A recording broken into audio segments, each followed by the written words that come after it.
This Family Life News podcast is made possible by the support of listeners like you. The Perry Como Classic, There's No Place Like Home for the Holidays, has an ominous ring for families in violent households, where every year there's a spike in reports of domestic violence. I'm Martha Manikas Foster, and this is Family Life's Inside Out, where we look at how God transforms his people from the inside out. Today we'll be talking about that uptick in domestic violence during the holidays, and how, if your friend's in danger, you can offer hope, and how, if you're the one in danger, you can find help. Because, for some people, this is a dangerous time of year. Well, the holidays can often bring additional stress, whether it's financial pressures, family conflicts, or heightened expectations, and that can exacerbate tensions in households where domestic violence is already present. Scott DeBruycker works with Erie County, Pennsylvania's Safe Journey as the development coordinator. Safe Journey has been serving victims of domestic violence since 1978. It offers a shelter, counseling, and other services for those caught in domestic partner abuse. For those who live with an abusive partner, the stress and isolation of the holiday season can make them feel more trapped.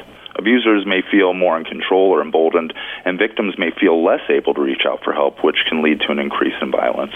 And the impact of that violence echoes down the years for everyone in the household. And this is a big one. When victims of intimate partner abuse and their children don't get help, the impact can have profound and long-lasting effects. Research has shown that children who witness or experience domestic violence often endure what are called adverse childhood experiences, or ACEs.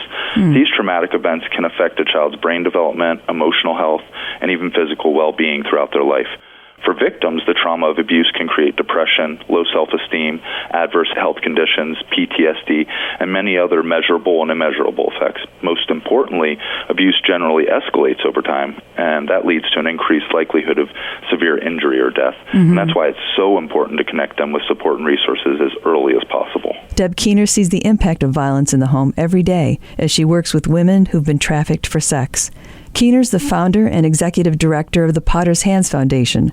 It's the Western New York nonprofit that's been serving survivors of sexual exploitation now for 11 years. The majority of the women that we serve have experienced violence in their homes from a very young age. They believe it's normal for families to function that way. Just yesterday, when I was facilitating a group with the women in our home, we were discussing what a dysfunctional family looks like. And one of the questions I asked is, how many of you could remember a time when you felt safe in your homes? And honestly, not one of them could remember a single time where they felt safe at home. Unfortunately, this becomes their normal. So when they enter relationships, they don't know that that kind of treatment isn't the norm. And so they end up in these abusive relationships where they expect that behavior from their partners because that's all they know. With domestic violence escalating this time of year, people who are safe can look for ways to help their friends who are not. Well, being a friend to someone in a dangerous situation means offering support without judgment. It's important to listen and believe them. Kuehner agrees. It's important for us to validate victims, make sure they know that when they do open up, we're hearing them, we're listening to them, we tell them that we believe them. It's not their fault. They don't deserve it. Again, their emotions range from hope and despair, love and fear, guilt and anger. They're all over the place. And they stay for a lot of reasons, but make sure that you can find a way to just be available to them. And I would say even help them form a safety plan. Make sure that they have a safe place to go. They have a plan in place. So when they are ready to leave, and sometimes that's easier to say to a friend like, hey, you may not be ready to go now, and we're hopeful that this is going to change. And in your head, you know that it probably isn't. Right. But let's put a plan in place just in case you need to get out of there. Avoid blaming them and let them know that help is available.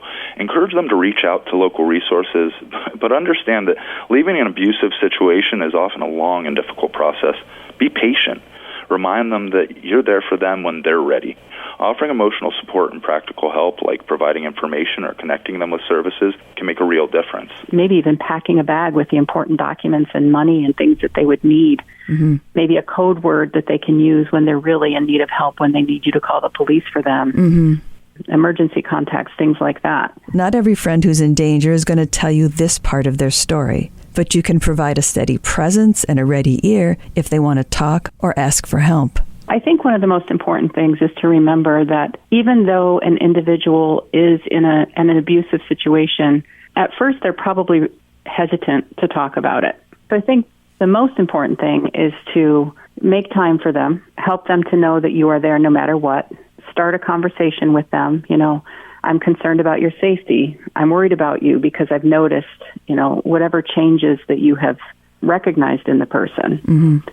And I think listening without judgment, because they, in their minds, love this individual. And they have a hard time separating the love from the abuse. And they know what they're experiencing isn't right.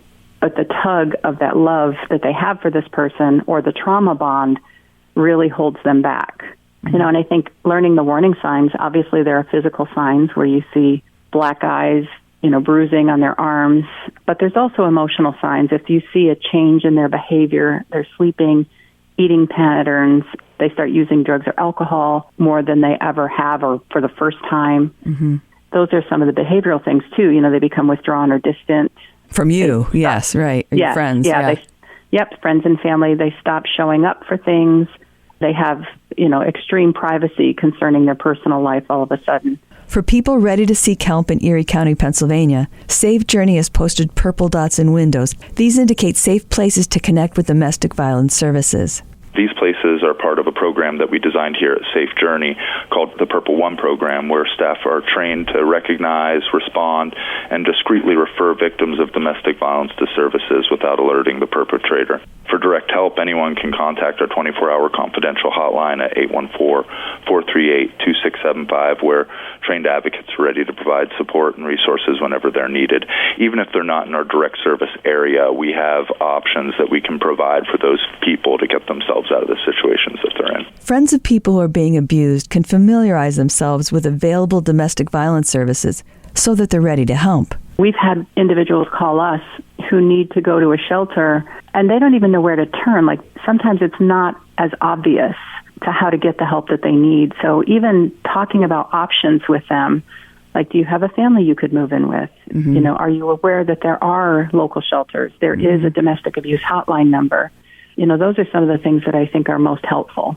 If you are the victim of abuse, Scott DeBruycker counsels you to connect with people trained to help. So really, make a phone call.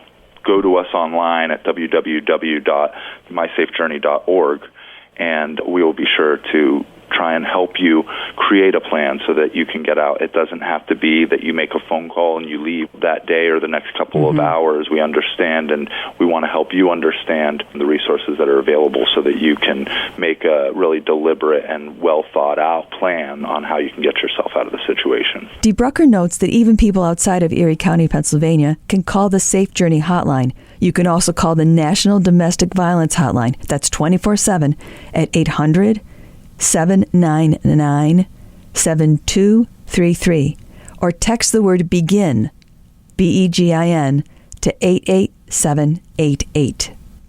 My guests have been Scott DeBruycker of Erie County, Pennsylvania's Safe Journey, and Deb Kuehner of Western New York's The Potter's Hands Foundation, Incorporated.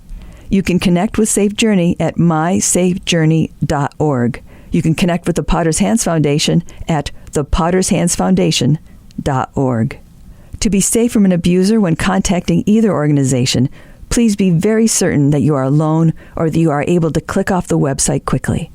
I'm Martha Manikas Foster with Inside Out on Family Life. Thank you for listening to this Family Life News podcast. If you've been encouraged by what you've heard, please share it with others and click the subscribe button to automatically receive future episodes. Family Life is a listener-supported ministry. Podcasts like this are made possible by your financial partnership. Find out more at familylife.org.